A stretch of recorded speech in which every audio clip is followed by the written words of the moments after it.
देनी मार देली खींच के तमाचा ही हंस देले। चट देनी मार देली खींच के तमाचा ही हंस देले।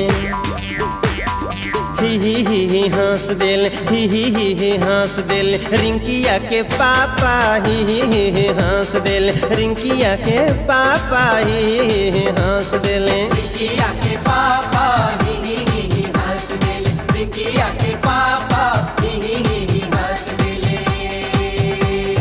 चट देनी मार देली खींच के तमाचा ही हंस देले। चट देनी मार देली खींच के तमाचा ही हंस देले। ही हंस देल रिंकिया के पापा ही हंस देल। बिकिया के पापा ही हंस देले। रिंकिया के पापा ही हंस देले। रिंकिया के पापा ही हंस देले।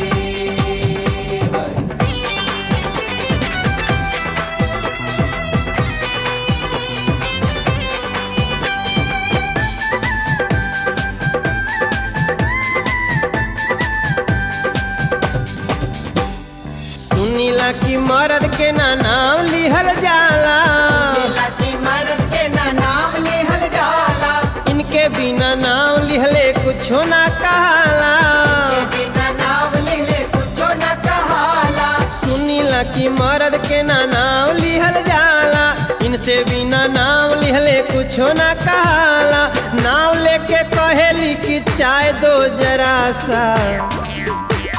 नाम लेके कहेली कि चाय दो जरा सा ही हंस देले। ही हंस देले। ही हंस देल रिंकिया के पापा ही हंस देल। बिकिया के पापा ही हंस देले। रिंकिया के पापा ही हंस देले। रिंकिया के पापा ही हंस देले।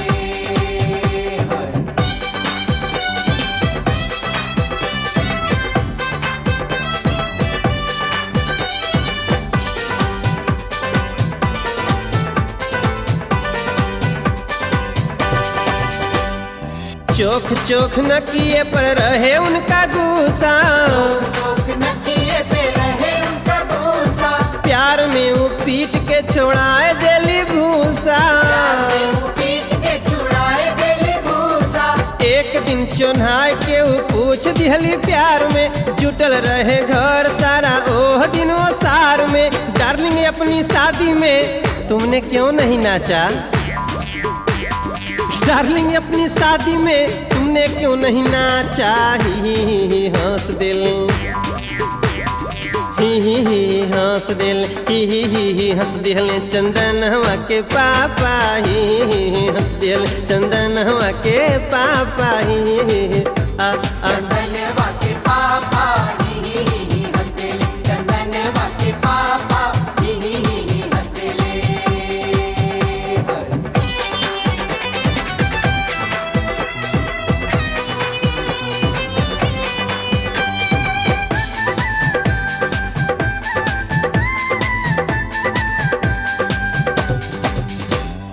बिहने आदेश सुनावे मन माना।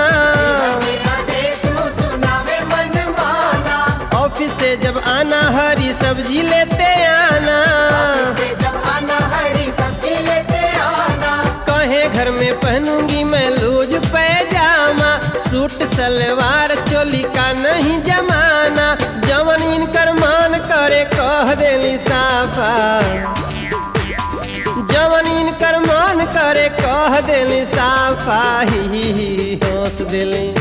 का करी ही हंस देल। ही हंस देल ज्योतिया के पापा ही हंस देल। ज्योतिया के पापा ही हंस देले। चंदनवा के पापा ही हंस देले। चंदनवा के पापा ही हंस देले। चट देनी मार देली खींच के तमाचा ही हंस दिहले। चट देनी मार देली खींच के तमाचा ही हंस देली